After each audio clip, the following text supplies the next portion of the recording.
Assalamualaikum warahmatullahi wabarakatuh. Nama saya Rusmini, saya dari Prodi Ekonomi Syariah.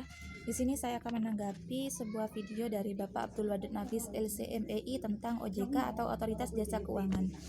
OJK merupakan suatu lembaga negara yang memiliki fungsi dan juga tugas dalam penyelenggaraan sistem pengaturan dan pengawasan terhadap industri jasa keuangan secara terintegritas.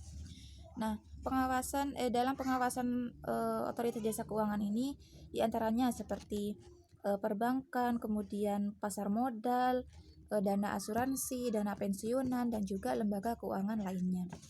Kemudian asas-asas dari OJK yang pertama yaitu asas independensi.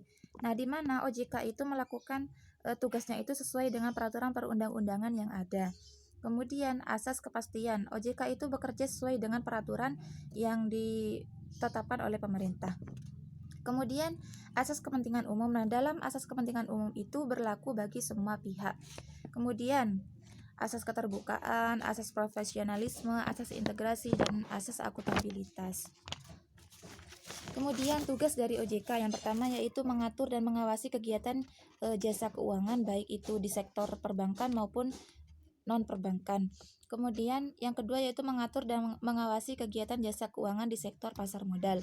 Kemudian yang ketiga yaitu mengatur dan mengawasi aktivitas jasa keuangan di sektor asuransi, kemudian dana pensiunan, kemudian lembaga pembiayaan, kemudian lembaga-lembaga keuangan lainnya.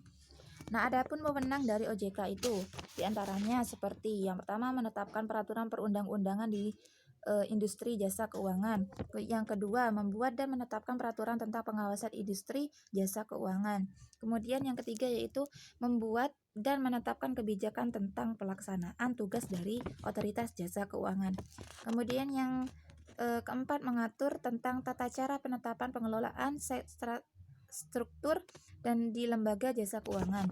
Kemudian selanjutnya mengatur tentang struktur organisasi dan infrastruktur serta pengelolaan kekayaan dan kewajiban. Selanjutnya membuat dan menetapkan peraturan tentang tata cara pemberian sanksi berdasarkan perundang-undangan yang berlaku di sektor jasa keuangan. Kemudian selanjutnya membuat dan menetapkan kebijakan mengenai tata cara pengawasan terhadap industri jasa keuangan.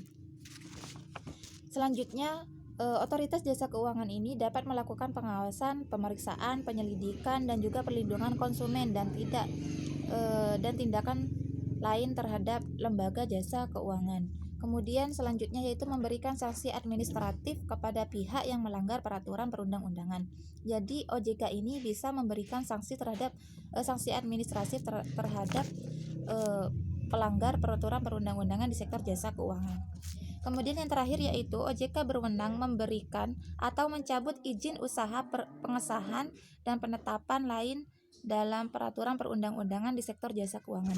Jadi OJK ini mempunyai otoritas atau memiliki wewenang untuk memberikan ataupun mencabut izin usaha.